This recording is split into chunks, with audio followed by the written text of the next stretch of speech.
Selamat datang di channel saya Serangga Gatal. Jangan lupa di like dan subscribe-nya. Oke, kita mulai. Suasana keheningan yang tertahan terpotong oleh teriakan. Selanjutnya, terjadi keributan di aula, berantakan. Di dekat tempat Sui berada, ada beberapa orang junior duduk, dan mereka semua ketakutan. Menendang meja dan memecahkan cangkir dan piring. Ini berantakan. Penatua Wan Lingjiao Xiaoju, putra Suci Chongqi, dan yang lainnya sangat marah. Di platform batu giok, Imam Yun Qiong mengerutkan kening dan matanya menjadi dingin. Orang-orang abadi dan abadi di sini tiba-tiba bangkit. Hanya Qing Wei yang tersenyum. Dia tahu bahwa mulai sekarang, dia tidak perlu ragu lagi. Diam. Xiaoju berteriak. Suaranya seperti guntur, membuat seluruh aula menjadi sunyi. Suasana dingin memenuhi setiap inci udara di aula. Orang-orang memandang Sui dengan curiga. Saya tidak bisa membayangkan, ini juga seorang pemuda, bagaimana dia bisa berani membuat masalah di sini, apakah dia benar-benar tidak takut mati? Sein Sanchongqi memasang wajah membunuh, dan berkata, jika kamu berani melakukan pembunuhan di puja sekte Wanling saya, kamu harus dieksekusi. Pergi, bunuh dia. Sekelompok karakter negeri dongeng dari sekte semua jiwa dikirim, agresif. Pada saat yang sama, satu demi satu mesin Qi yang menakutkan mengunci Qing Wei dengan kuat. Xiaoju, Jiuhe Xianjun, Fu Huo Xianjun dan banyak tokoh besar lainnya, semua menatap Qing Wei saat ini untuk mencegahnya menyelamatkan Sui. Mata Qing Wei yang menawan dipenuhi dengan niat membunuh yang dingin, mengapa dia peduli dengan ini? Namun, tepat saat dia akan menembak. Ledakan. Cahaya peri yang menakutkan muncul. Dan sesosok berdiri dengan tenang di depan Sui. Rambut abu-abu seperti salju dan penampilan awet muda. Itu Feng Yeyun, pemilik buki. Aura milik tingkat Immortal Monarch menyelimuti tubuhnya dan menawan. Perubahan ini tidak terduga dan tidak terduga. Kakak Feng, kamu. Xiao Ju sangat marah. Wajah Cloudfall Priest juga menjadi gelap. Perubahan ini di luar dugaannya. Sui menggosok alisnya, dan sedikit terkejut. Dia tidak menyangka bahwa pemilik gedung Bukilu akan begitu langsung, bahkan sekte Wanling berani menyinggung perasaannya. Feng Yeyun bertemu dengan tatapan marah, tersenyum sedikit, dan berkata, aku, Feng Yeyun, juga keberatan dengan pernikahan ini. Kenapa? Wajah Xiaoju dingin, kamu harus tahu bahwa tidak mungkin bagimu untuk mengubah situasi hari ini sendirian. Belum lagi melakukan ini, kamu benar-benar akan menyinggung kultus All Spiritku. Kata-kata itu penuh dengan ancaman tersembunyi. Banyak orang bergidik dan menyadari bahwa Xiaoju benar-benar terprovokasi. Feng Yeyun tidak bisa menahan tawa, dan berkata, jika Anda tidak ingin membuat segalanya lebih besar, saya menyarankan Anda untuk berhenti sekarang, jangan mencoba membuat ide Xianjun Qing Wei, jika tidak, aku takut kamu akan menderita jangan menunggu konsekuensinya. Xiao Ju tertawa dengan marah, kamu terlalu sombong. Lalu plus apakah aku cukup? Tekanan yang mengerikan menyebar. Ledakan. Lapangan berguncang, mereka semua kaget, dan hampir tidak bisa mempercayai mata mereka. Mematahkan kepala mereka, orang-orang tidak pernah berpikir bahwa Xingyu Xianjun, seorang tamu terhormat yang dianggap oleh Wan Lingjiao sebagai pendukung, akan berdiri, membela pemuda itu, dan menentang pernikahan ini. Daoi Xingyu, bagaimana kabarmu? Xiao Ju sedikit terkejut dan sulit dipercaya. Raja Abadi Jiuhe, Raja Abadi Fu Huo, mereka semua merasakan bahwa situasinya tidak benar. Kekacauan yang disebabkan oleh seorang pemuda yang ditinggalkan di sudut, tetapi membiarkan pemilik Bukilu dan seorang komandan Heilong Wei maju ke depan, ini tidak diragukan lagi terlalu abnormal. Sein Sanchongqi sangat marah sehingga dia hampir muntah darah untuk waktu yang lama, dan sekarang dia tidak bisa menahan diri untuk mengatakan, apakah ini sikapmu sendiri, atau sikap Heilong Wei? Xing Yu berkata dengan dingin, bodoh, apakah ada bedanya? Wajah Chongqi jelek. Pasar naga hitam ini berada di bawah kendali penjaga naga hitam. Xingyu Xianjun adalah salah satu dari 4 komandan Heilong Wei. Dia ingin campur tangan dalam masalah ini, siapa yang tidak bisa mempertimbangkan konsekuensinya.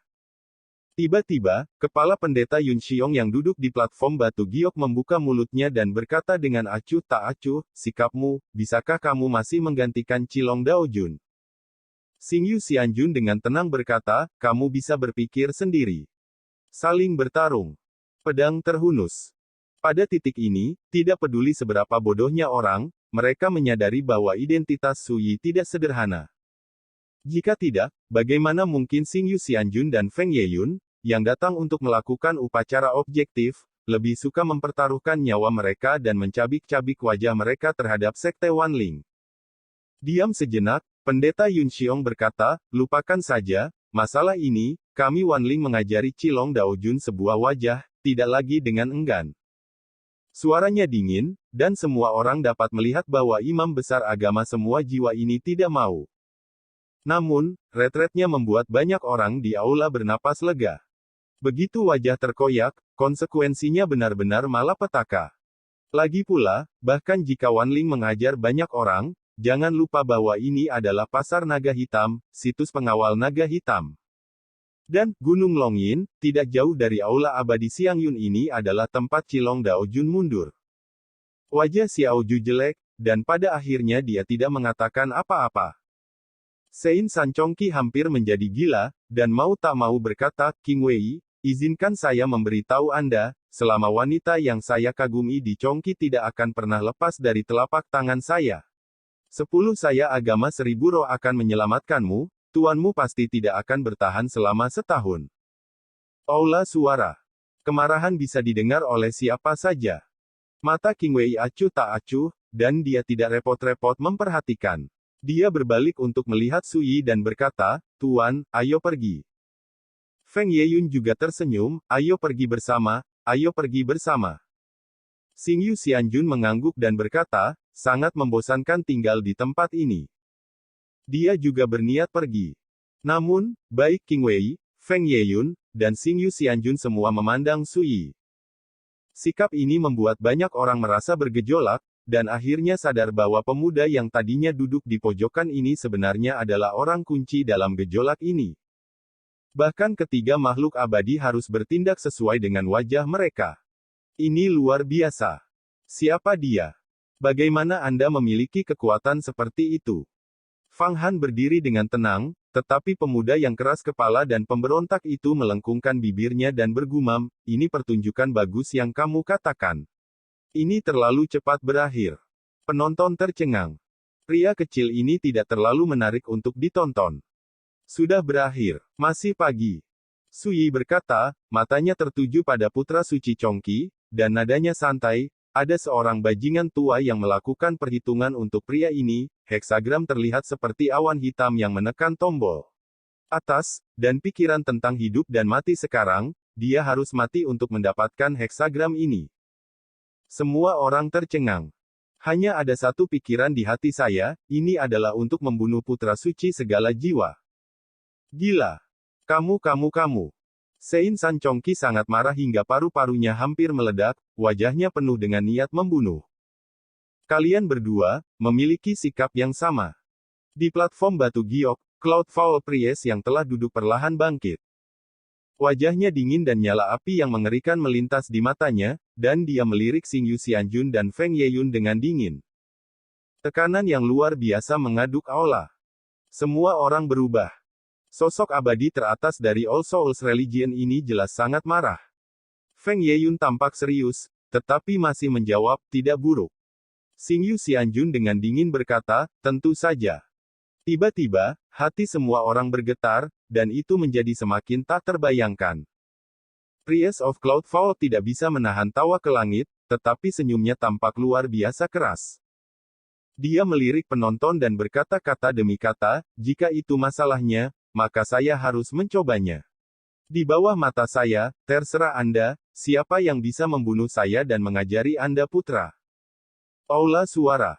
Tidak diragukan lagi, dengan dia yang bertanggung jawab, putra suci Chongqi tidak akan pernah dibiarkan mengalami kecelakaan. Berbicara di bawah perlindungan orang lain hanya akan membuatmu tampak tidak berguna. Dia telah melihat bahwa Su Yi tidak memiliki aura abadi di tubuhnya, dan dia tidak menginjakkan kaki di abadi sama sekali. Bahkan jika Sui membunuh makhluk abadi di alam semesta sebelum dia mengangkat tangannya, dia bisa percaya diri, dan dengan kekuatan makhluk abadi imajinernya, dia dapat dengan mudah menghancurkannya sampai mati. Tentu saja, premisnya adalah orang ini berani melawan dirinya sendiri. Itulah sebabnya dia sangat agresif. Kata-kata itu bergema di aula, dan ekspresi orang-orang menjadi aneh. Dan Anda harus tahu bahwa putra suci Sekte Wanling, Chongqi, adalah seorang abadi sejati di tahap awal dunia maya. Selain itu, dia memiliki darah unicorn, dan dia adalah sosok kelas 1 di antara para abadi sejati di alam yang sama. Feng Yeyun dan Xingyu Xianjun mengerutkan kening, baru saja akan mengatakan sesuatu. Sui tersenyum dan berkata, terserah kamu. Setelah mengatakan itu, dia melangkah maju. Semua orang agak bingung, apa bedanya ini dan mati. Feng Yeyun buru-buru berkecil hati, Yang Mulia, urusan hari ini masih sampai. Tidak perlu. Sui berkata, kamu boleh menonton, dan tidak ada yang boleh ikut campur. Feng Yeyun dan Xingyu Xianjun saling memandang dan tampak ragu-ragu, tetapi pada akhirnya mereka tidak menghalangi. Astaga. Hei, bisakah kamu benar-benar melakukannya? Jangan dipaksakan. Fang Han muda mau tak mau berteriak keras. Sui tertegun sejenak, seolah terkejut, menoleh dan tersenyum, apakah kamu tidak ingin melihat saya berkelahi dengan orang lain, maka kamu harus optimis.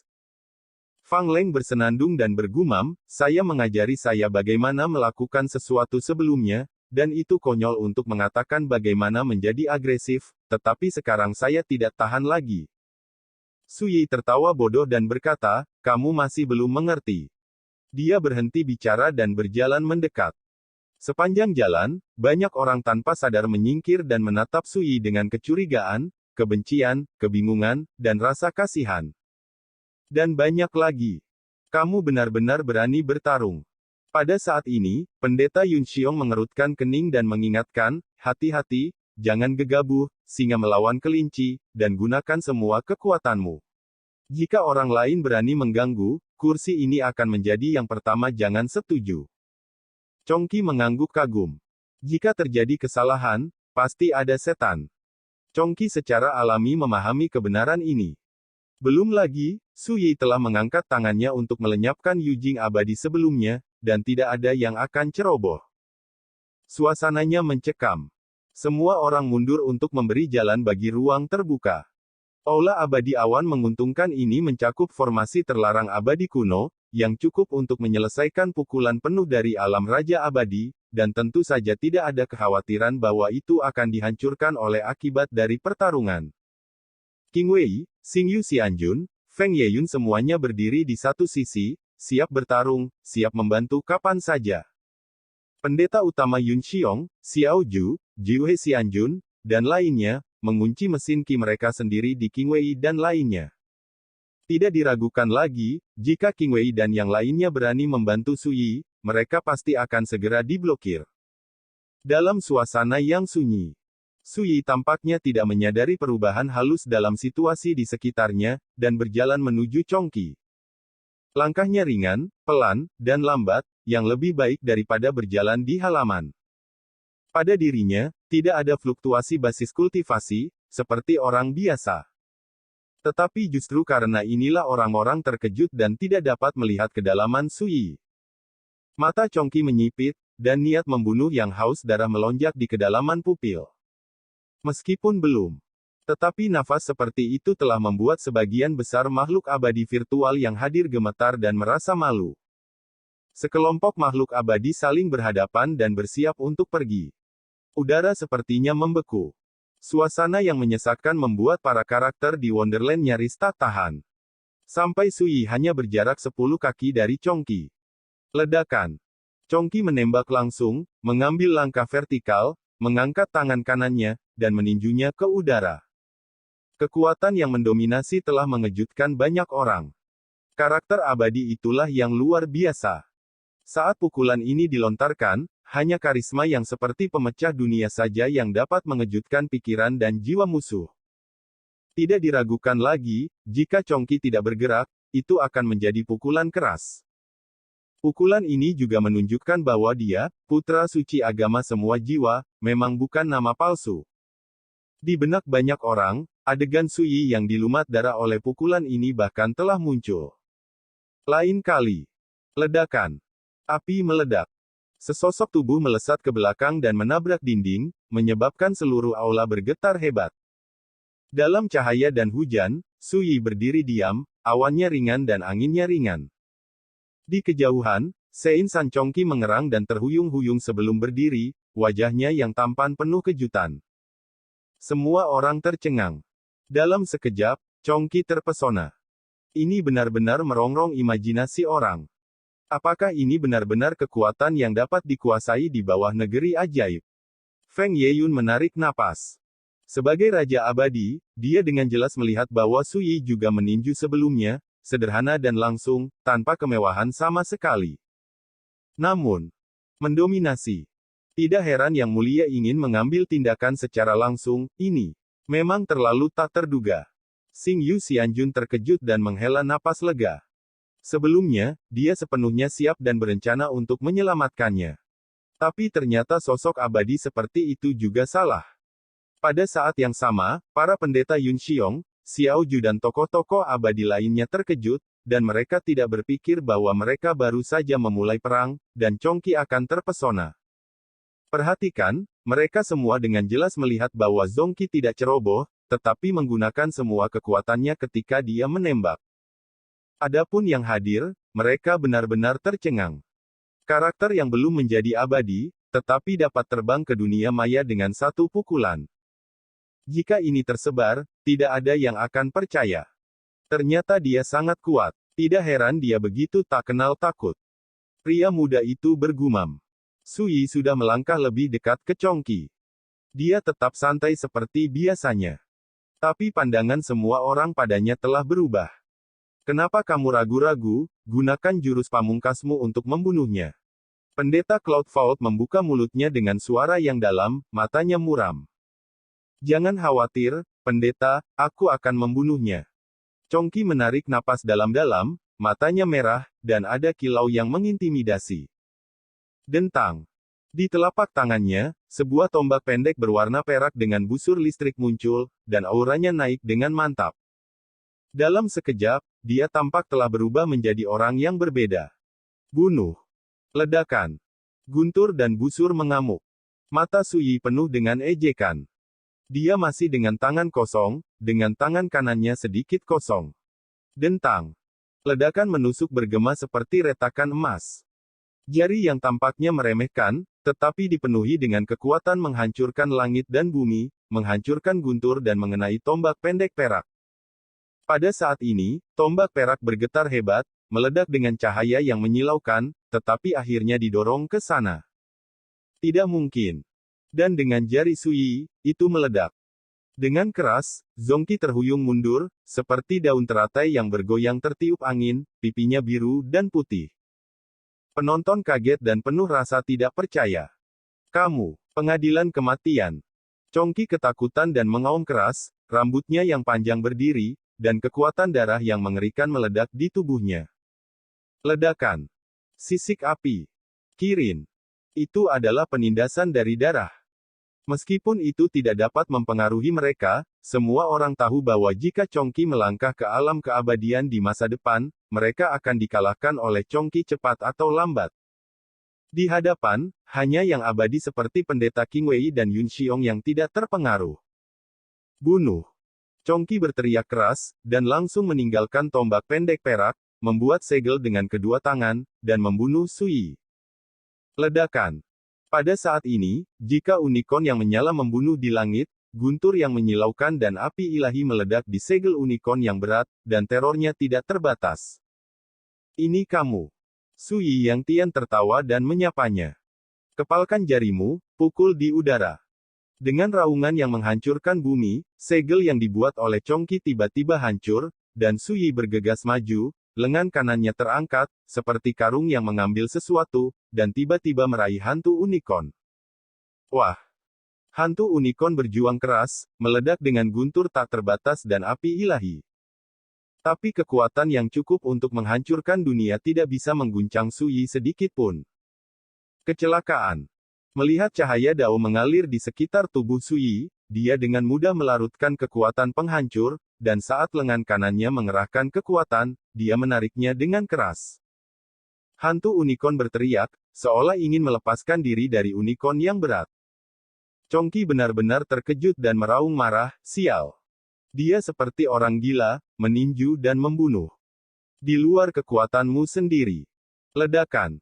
Tubuh Chongqi hancur ke tanah seperti gunung dewa, dan tulang-tulang di sekujur tubuhnya patah, membuat suara berderak. 7 lubang berdarah dan menjerit kesakitan. Pada saat ini, Sui menarik tangan kanannya. Hantu unicorn ditarik secara paksa dari tubuh Chongqi dan berubah menjadi kelompok cahaya merah menyala yang muncul di telapak tangan Sui. Kelompok cahaya ini adalah kekuatan darah murni, bersinar seperti nyala api, dipenuhi dengan keilahian yang menakjubkan. Tidak heran kamu begitu lemah di dunia maya. Ternyata garis keturunan unicorn ini bukanlah sesuatu yang kamu miliki sejak lahir. Sui berbisik pelan. Tidak. Penonton hening dan hening. Kecelakaan ini terjadi terlalu cepat. Dari unicorn berat yang membangkitkan garis keturunan unicorn untuk menyerang, hingga ditekan, serangkaian perubahan semuanya berakhir dalam kilatan petir. Imam kepala Yun Xiong, Xiao Ju dan makhluk abadi lainnya, tidak menyangka bahwa Chongqi akan dikalahkan begitu cepat sehingga dia tidak dapat diselamatkan tepat waktu. Keabadian memang seperti ini, belum lagi yang lain. Pada saat ini, ketika mereka melihat bahwa Zongqi ditekan ke tanah, dan bahkan garis keturunan Qilin dicabut, tiba-tiba menimbulkan sensasi di antara penonton, dan mereka semua terkejut. Bagaimana mungkin memiliki kekuatan tempur seperti itu tanpa menjadi abadi? Ini terlalu kuat. Saya tidak menyangka bahwa orang yang benar-benar rentan adalah putra Tuhan, Chongqi. Orang merasa linglung. Karena sejak pertempuran ini dimulai, Chongqi berada dalam posisi yang kurang menguntungkan. Hanya 3 tembakan. Untuk pertama kalinya, Sui meninjunya. Untuk kedua kalinya, jariku terkena serangan tentara Tao, dan aku terkejut dan terhuyung mundur. Untuk ketiga kalinya, saya langsung ditekan ke tanah, dan bahkan darah Qilin diambil. Dari awal hingga akhir, Chongqi tidak memiliki kekuatan sama sekali, dan tidak ada bedanya dengan kerang dan lalat capung yang mengguncang pohon. Siapa yang tidak kaget? Ini adalah karakter abadi yang hadir, dan mereka semua merasa tidak nyata seperti mimpi. Melihat dunia abadi, di masa lalu dan sekarang, siapa yang pernah melihat seorang biksu yang tidak pernah menjadi abadi, tetapi dapat dengan mudah menekan seorang abadi sejati di dunia maya? Belum lagi, putra suci Chongqi sama sekali tidak sebanding dengan alam abadi biasa. Xingyu Xianjun dan Feng Yeyun saling memandang dan melihat keterkejutan di mata masing-masing. Xiao Ju, Jiuhe Xianjun, dan lainnya semua terkejut. Qing Wei tersenyum dan tidak berkata apa-apa. Fang Han mengepalkan tangannya dengan tenang, melebarkan matanya, dan darahnya membengkak. Pemuda itu memandang sosok tinggi Sui, dan hanya ada satu pikiran di dalam hatinya. Apakah ini masih manusia? Sekian dulu dari Mimin. Terima kasih.